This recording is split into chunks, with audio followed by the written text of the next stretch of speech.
El señor Iglesias ha recibido numerosas distinciones y reconocimientos internacionales, entre ellos el Premio Príncipe de Asturias y la Gran Cruz de Isabel la Católica, así como las más altas condecoraciones de los países latinoamericanos. Yo no estoy enumerando todas. Iglesias es doctor honoris causa por las universidades de Carleton, Ottawa, de la Autónoma de Guadalajara de México, Cándido Méndez de Río de Janeiro, Southeastern Louisiana University, Estados Unidos, Nacional Mayor de San Marcos en Lima, Perú, y de la Pontificia Universidad Católica Madre y Maestra de Santiago, República Dominicana. En 2003, el secretario general de la ONU, Kofi Annan, nombró a don Enrique miembro de la Comisión de Alto Nivel para evaluar las amenazas a la paz y a la seguridad mundial, así como para la reforma de la ONU. En 2005, Annan volvió a contar con el señor Iglesias como experto mundial para el grupo de alto nivel que pondrá en marcha la Alianza de Civilizaciones, una iniciativa del presidente del gobierno español, José Luis Rodríguez Zapatero. El 1 de diciembre de 2005, el director general de la Organización de las Naciones Unidas para el Desarrollo Industrial, ONUDI, Carlos Magariños, designó al secretario general iberoamericano como embajador de buena voluntad de la ONUDI.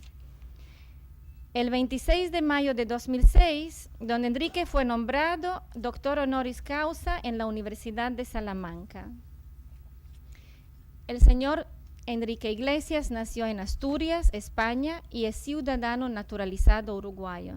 Se graduó en Economía y Administración en la Universidad de la República de Uruguay e hizo estudios superiores de especialización en Estados Unidos y Francia. Yo he intentado hacerlo corto, pero creo que no hay una frase que no merece ser leída y mencionada, y don Enrique, no se preocupe, que nosotros no creemos que esto es debido a su gran edad. Creemos que eso se debe a ser un gran estadista, un gran experto, un gran especialista, y nos sentimos muy honrados de poder compartir con usted. Al cabe, me gustaría decir que don Enrique Iglesias es gran amigo de la República Dominicana, la cual ha visitado en numerosas ocasiones y cuyo trayecto histórico y vida económica, política y cultural conoce muy bien. En el día de hoy, como dije, don Enrique nos hablará del futuro de la comunidad iberoamericana. Saludemos con un fuerte aplauso a don Enrique Iglesias.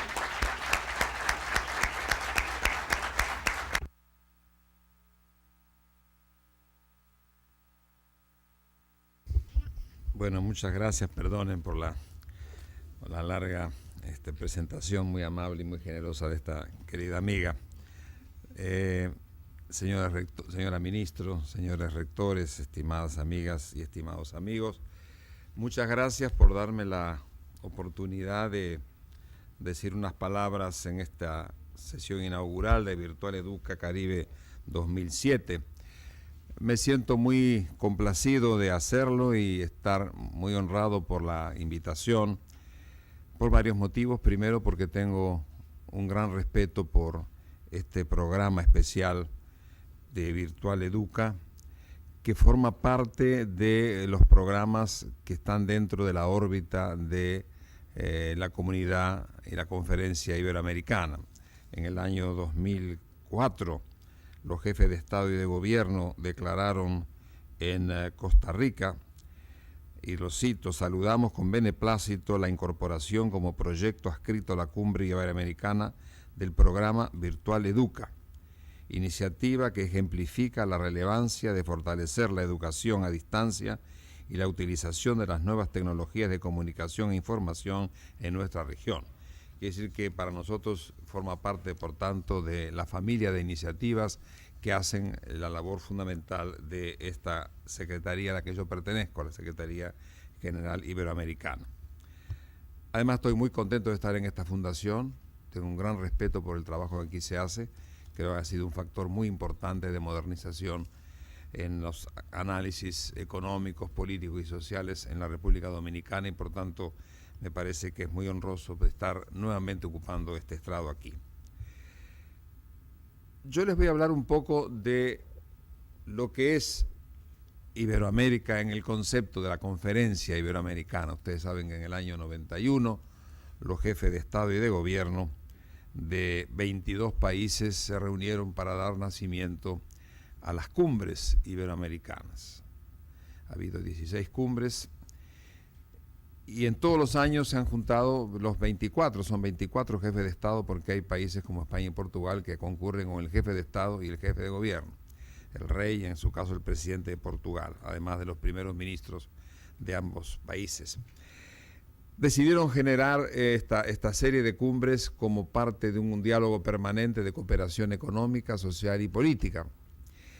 Pero solo hace 4 años que se decidió generar o crear una secretaría, la Secretaría General Iberoamericana, cuya finalidad fundamental era de servir un poco para instrumentar los acuerdos y los proyectos que los presidentes aprueban cada año, apoyar las reuniones ministeriales, que son 12 o 14 reuniones por año de cooperación, los foros parlamentarios, el foro empresarial, el foro de la sociedad civil, y de alguna manera también tomar iniciativas que como Secretaría pueden apoyar el espíritu de la creación de esta comunidad iberoamericana de naciones. Y eso es la tarea que me tiene ocupado ahora en esta nueva función que mucho me honra y mucho me desafía. ¿Y qué es Iberoamérica? Una pregunta que parece bastante pertinente, dado que es la esencia misma de nuestro trabajo. Bueno, comencemos por decir que el concepto de Iberoamérica no es un concepto claro en la historia de los últimos 150 años. Yo he estado recorriendo mucho la literatura económica de este tema y nos hemos encontrado que algunas veces se habló de Hispanoamérica, otras veces se habló de Iberoamérica, otra vez se habló de América Latina, que es el concepto más generalizado. Por supuesto está el sistema interamericano. Estamos con un conjunto de denominaciones que tienen mucho en común, pero que han dado lugar en los últimos 150 años a un gran debate, en algunos casos un debate muy vigoroso, muy confrontacional sobre qué corresponde decir o hablar cuando hablamos de este conjunto de países, cómo denominarlos. Aquellos que respetan la vertiente romana de Hispania, pues hablan de Hispanoamérica, comprendiendo en ello tanto a Portugal como a España. Los que hablan de Iberoamérica también hablan de la vertiente griega del término Iberoamérica y también corresponde en la península a los dos países. Otros abren la gran controversia de por qué hablar de América Latina, un concepto que algunos atribuyen a iniciativa francesa de mediados del siglo XIX. Otros cuestionan esto y dicen que esta iniciativa estuvo en España en la misma época. Lo cierto es que esto dio lugar a un interesantísimo debate que ahora se ha apaciguado un poco, pero que fue muy arduo a través de los últimos, desde mediados del siglo XIX hasta finales del siglo XX, sobre de qué corresponde hablar cuando nos referimos a esta comunidad iberoamericana. Yo creo que no vamos a entrar a discutir este tema, yo tampoco tengo una idea clara de qué responder cuando me preguntan por el mismo. Pero todos sabemos de qué se trata. Se trata de 22 países que están unidos por historia. La historia, como toda la historia, tiene controversias y puntos de confrontación, pero la mayoría son puntos de grandes encuentros. Tienen tradiciones comunes, tienen lenguas comunes y tienen además intereses económicos que están creciendo en el tiempo. Es una comunidad que se presenta con una forma cada vez más vigorosa de intereses compartidos y es a eso a lo cual nos queremos referir. Cuando yo me empecé a preguntar cómo entrarle al tema, cómo darle vigor y coherencia a una labor que significa darle un apoyo secretarial a todo esto, me pareció que era útil definirlo en función de 4 dimensiones que caracterizan un poco a esto que es Iberoamérica, tal como lo estamos viendo hoy en los 22 países que forman parte, los 3 países de la península, España, Portugal y Andorra, que entró últimamente, y los 19 países que son hispano y lusoparlantes de América Latina. Bueno, pues hay 4 dimensiones que permiten de alguna manera empezar a identificar el tema. Hay una dimensión social de lo que es Iberoamérica, hay una dimensión cultural, hay por cierto una dimensión política y hay una dimensión económica. Veamos un poco brevemente cada una de ellas para empezar a ayudarnos a ir perfilando hacia dónde va este complejo, este conjunto de países. Somos 581 millones de habitantes en Iberoamérica, quizás acercándonos más a los 600. Donde está la península, está el continente iberoamericano. Si a eso le agregamos el espacio iberoamericano de los 40 o 50 millones de personas de origen hispánico que viven en los Estados Unidos, y si le agregamos los que viven en Europa y los que viven en Japón, vamos a estar hablando de una comunidad que se va a ir acercando próximamente a los 600 millones de personas, a los 650, 700 millones de personas. Y ese espacio tiene un rasgo que lo caracteriza en lo social, que es el gran mestizaje, esta confluencia de etnias, de culturas, de sociedades que se mezclaron en un gran crisol de etnias que dio lugar a lo que es Iberoamérica. Yo estaba recogiendo un texto de Uslar Pietri, este ilustrísimo intelectual venezolano que realmente a mí me ilustró mucho cuando empecé a hurgar de lo que queríamos definir como Iberoamérica. Y hay un texto que dice lo siguiente, que yo creo que da un poco una idea clara de lo que es socialmente Iberoamérica. Él dice lo siguiente: nosotros no solamente fuimos nueva tierra, tierra nuevamente hallada, como decían los viejos cronistas, sino que fuimos el punto de partida de una nueva época del mundo.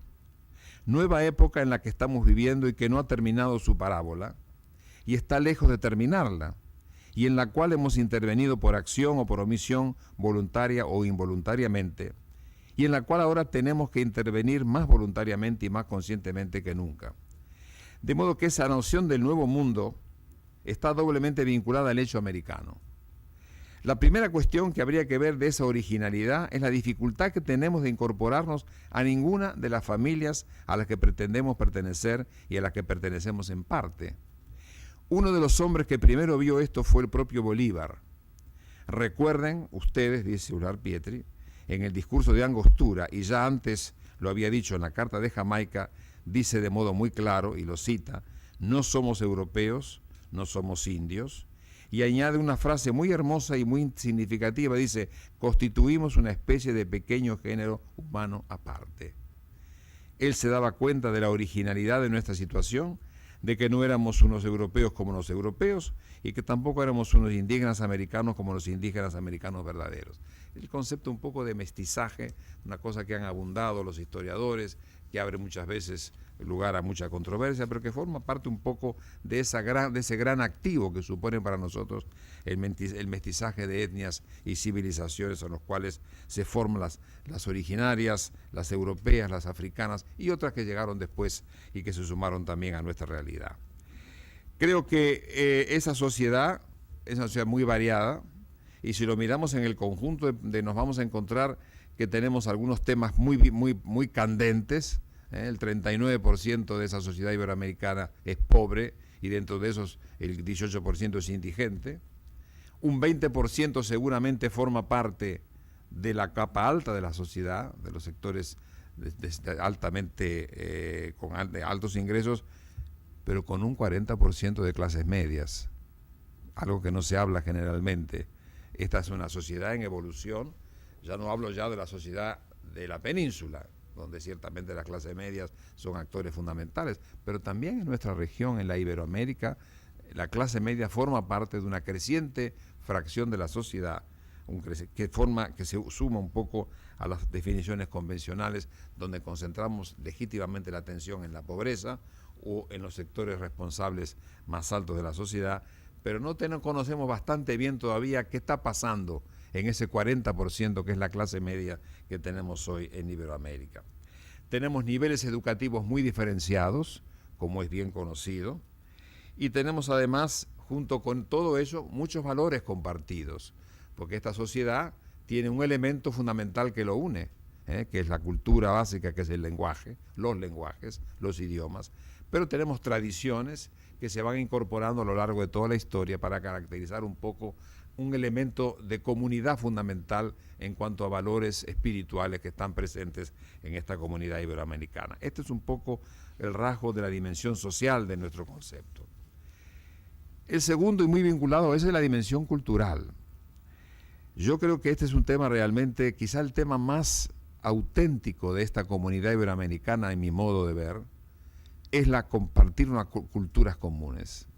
Es decir, yo creo que no hay ningún colectivo de países en el mundo donde haya una afinidad cultural tan intensa como existe en esta comunidad iberoamericana. Comenzando porque tenemos dos lenguas dominantes, el español y el portugués. Hay 490 millones de personas que hablan 400 millones de personas que hablan español y alrededor de 250 que hablan portugués.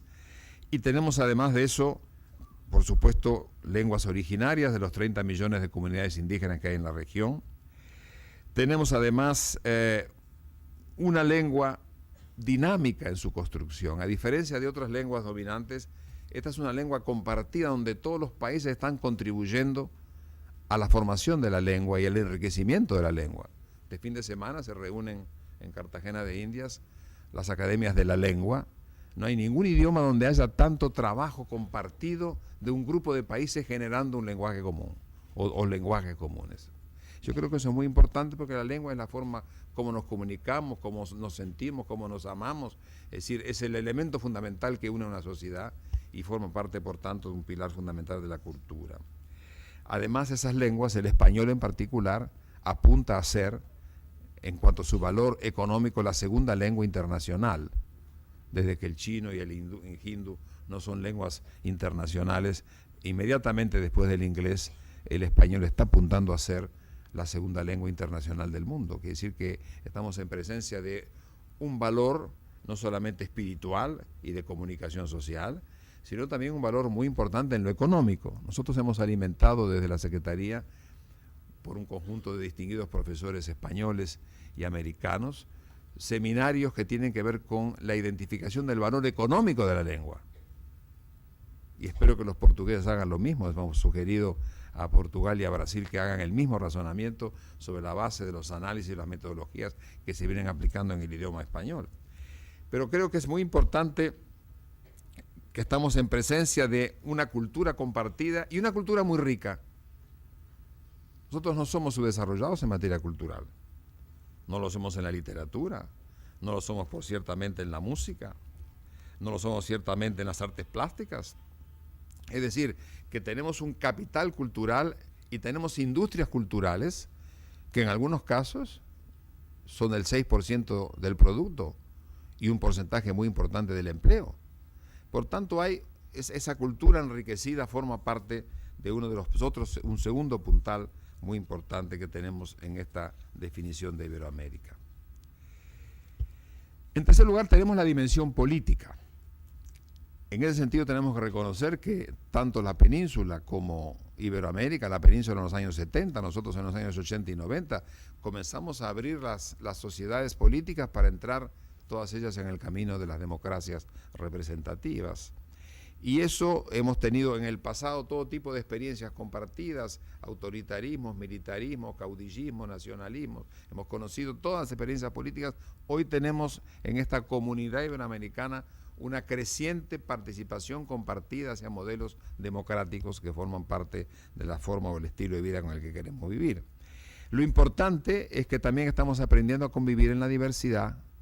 Democracias de distinto grado de evolución pueden compartir en un foro común para discutir y relacionarse, lo cual es muy importante. Pero también es significativo que en lo político se han podido decantar a través del tiempo una cantidad de principios que unen un poco a esta comunidad.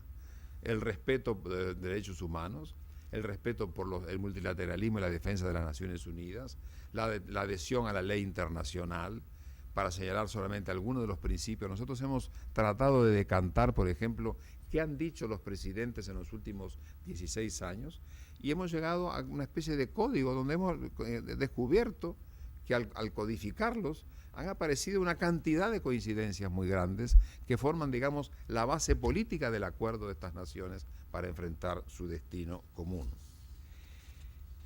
Y la dimensión económica. Este es un tema realmente muy importante que aparece siendo desarrollado en forma creciente.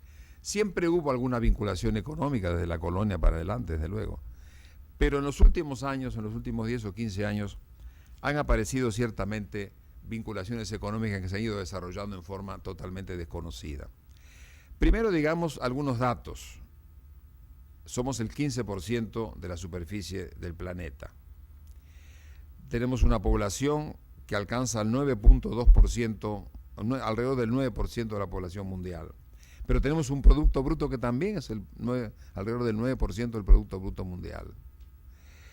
Y tenemos además una región que ha sido dotada de recursos naturales que son francamente excepcionales cuando uno mira el conjunto del mundo. Yo no sé, nosotros hemos publicado ahora en ocasión de la conferencia última de Jefes de Estado un libro, lo dice la CEPAL,